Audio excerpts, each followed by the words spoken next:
दीपक, मूल सवाल ये था कि क्या अरविंद केजरीवाल और क्या आम आदमी पार्टी की पॉलिटिक्स बदल गई है? मतलब वही सवाल मैं फिर आपसे कर रहा हूं कि रामलीला मैदान पर मंच पर बैठे अरविंद केजरीवाल कांग्रेस से लड़ते हुए अच्छे थे, या फिर आज जेल में बंद अरविंद केजरीवाल भ्रष्टाचार के आरोप में वो आपको अच्छे लग रहे हैं, वो सही लग रहे हैं? क्या बदला? क्या बदला? क्या बदल?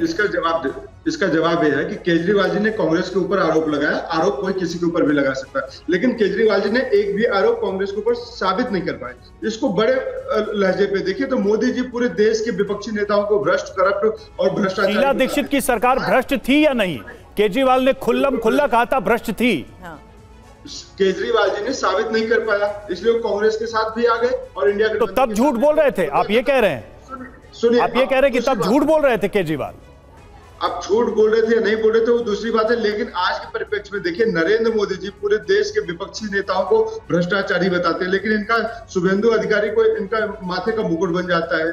अजीत पवार को तो उपहार में डिप्टी सीएम का पद दे देते हैं, अशोक चौहान को राज्यसभा सदस्य दे देते हैं। तो नरेंद्र मोदी जी जो स्वच्छता, शुचिता, संस्कार, सभ्यता की बात करते थे, देश का प्रधानमंत्री जब करप्ट हो सकता है, भ्रष्टाचार हो सकता है, तो देश में क्या मैसेज जा रहा है इस देश में? नरेंद्र मोदी जी जो कहते थे कि हम भाजपा को कांग्रेस मुक्त देश बना देंगे, तो आज सारे भाजपाई दरी उठा रहे हैं और सारे कांग्रेसी भाजपा में जाके मलाई खा रहे हैं सत्ता की। तो ये राजनीति ऐसी बदली है, राजनेता नहीं। इस बदलती राजनीति पर वरिष्ठ पत्रकार शंभुनाथ शुक्ला जी से मैं जवाब लेती हूँ, आपके पास आती हूँ वापस। शंभुनाथ सर, ये तो बैठे बैठाए इस बात को लेकर सवाल उठा देते हैं कि अगर आपका पास्ट, मतलब आप विपक्ष में हैं तो आप भ्रष्टाचारी हैं, लेकिन अगर आपका प्रेजेंट बीजेपी से है तो आपके ऊपर लगे सारे आरोप धुल जाते हैं। देखिए, इसमें कोई शक नहीं कि जब अरविंद केजरीवाल जी सत्ता में आए थे, उसके पहले उन्होंने जिस तरह अन्ना आंदोलन में भ्रष्टाचार पे हमला बोला था और अपने को पाक साफ बनाने के लिए एक आम आदमी पार्टी गठन किया था, फिर जब वो सरकार बन गई तो सुशील कुमार शिंदे जो उसमें केंद्रीय गृह मंत्री थे, उनके खिलाफ धरना भी दिया था। बहुत सारी चीज़ें ऐसी हुई थी जिससे उनका एक कद उठा था। लेकिन आज 3 बार वो मुख्यमंत्री रह चुके।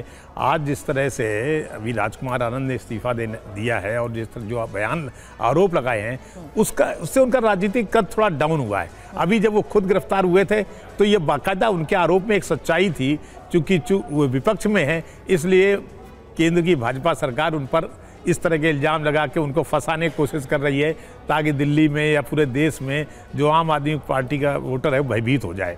लेकिन अब जो राजकुमार आनंद, उनके ही मंत्री और इतने साल तक आपके भरोसेमंद रहे, उन्होंने जो आरोप लगाया उससे उनका राजनीतिक कद थोड़ा सा गड़बड़ाया है और इसका नुकसान चुनाव में कितना उठाना पड़ेगा ये तो भविष्य बताएगा।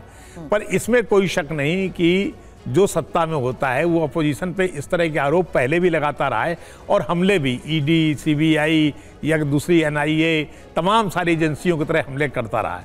अभी 3-4 जिस तरह से बंगाल में तो बाकायदा लड़ाई झगड़ा हुआ, पहले सीबीआई वाले मामले में, फिर ईडी के मामले में, फिर अभी एनआईए के मामले में। उससे लगता है कहीं ना कहीं सेंट्रल एजेंसियां जो है वो भी इशारे पर जाके काम करती है। ठीक है, तो इसका जवाब ले लेते हैं। घनेंद्र भारद्वाज कुछ कहना भी चाह रहे हैं। घनेंद्र जी, क्या आपको नहीं लगता कि आप लोगों को पार्टी की एक बैठक करनी चाहिए और सभी कार्यकर्ताओं को, नेताओं को मजबूती के साथ ये कहना चाहिए कि किसी भी दबाव में ना आए? क्योंकि ये जो राजकुमार का एग्जाम्पल है, इन्होंने इस्तीफा देते वक्त जो बड़ा बयान दिया है वो ये बता जरूर रहा है कि पार्टी के अंदर जो लोग हैं उनकी स्थिरता पर सवाल है। आपने कहा ना कि सभी केजरीवाल या सिसोदिया नहीं है, इसीलिए मैं ये कह रहा हूं कि सभी केजरीवाल सिसोदिया नहीं है। तो क्या आप लोगों को ये करना नहीं चाहिए? क्या आपको डर नहीं लग रहा है कि कल को कोई और हो जाएगा, कल को कोई और हो जाएगा? देखिए रवि जी, जिस तरीके से सेंट्रल इन्वेस्टिगेशन एजेंसीज का लगातार दुरुपयोग हो रहा है, आज ईडी, सीबीआई, इनकम टैक्स ऐसा लगा भारतीय जनता पार्टी के कार्यकर्ता के रूप में काम कर रहे हैं। आज चुनाव से ठीक पहले आम आदमी पार्टी के विधायक के घर पे इनकम टैक्स की रेड होती है, हमारे विधायकों के घर पे ईडी की रेड होती है। लेकिन दूसरी तरफ अभी हमारे एक साथी कह रहे थे, अरे अजीत पवार को क्या भ्रष्टाचार करने का लाइसेंस मिल गया? आप कह रहे हो नैतिकता, भी नैतिकता हमें पढ़ाएंगे क्या भारतीय जनता पार्टी के लोग? नहीं, ये तो आप घनेंद्र जी, माफी चाहूंगा, ये तीसरी बार आपने बात बोल दी, सेम बात वही रिपीट करके। मैंने तो ये पूछा कि कल को कोई और टूटता है तो उसको कैसे रोकेंगे? आप लोग कर क्या रहे हैं? किस तरह की बातें हो रही है? चर्चा क्या हो रही है पार्टी के अंदर? क्योंकि संकट तो है। रवि, मैं अगर 2 मिनट अगर अपनी बात कह दूं, आपने शिवम को पूरा मौका दिया। नहीं, आप 2 नहीं, आप 3 मिनट 4 मिनट कहिए प्लीज। नहीं 3 मिनट नीचे, मैं आपकी मजबूरी समझ सकता हूं कि आप लोगों ने भी चुनावी बॉन्ड में 45 करोड़ रुपए भारतीय जनता पार्टी को दिया है, तो आपको भी प्रेशर होगा कि आम आदमी पार्टी को कम मौका देना, बीजेपी को ज्यादा देना। मैं समझ सकता हूं आपकी मजबूरी। अब दूसरी बात देखिए, जिस तरीके से भारतीय जनता पार्टी की पूरी मोटो सपेंडी देखो, लगातार सिर्फ विपक्ष के नेताओं को ही क्यों टारगेट किया जा रहा है? क्या ईडी सीबीआई सिर्फ अरविंद केजरीवाल की इन्वेस्टिगेशन करेगी, सिर्फ अरविंद केजरीवाल को जेल में डालेगी?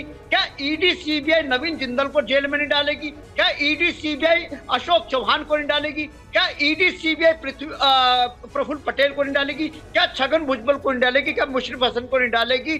क्या अजीत पवार को नहीं डालेगी? क्या हेमंत बिस्वा शर्मा को नहीं डालेगी? शुभेंदु अधिकारी को नहीं डालेगी? इन सबके खिलाफ क्यों जांच एजेंसियां कार्रवाई नहीं करेगी? सिर्फ विपक्ष के नेताओं के खिलाफ, और वो भी ठीक लोकसभा चुनाव से पहले आप हमें क्रश करना चाह रहे हो।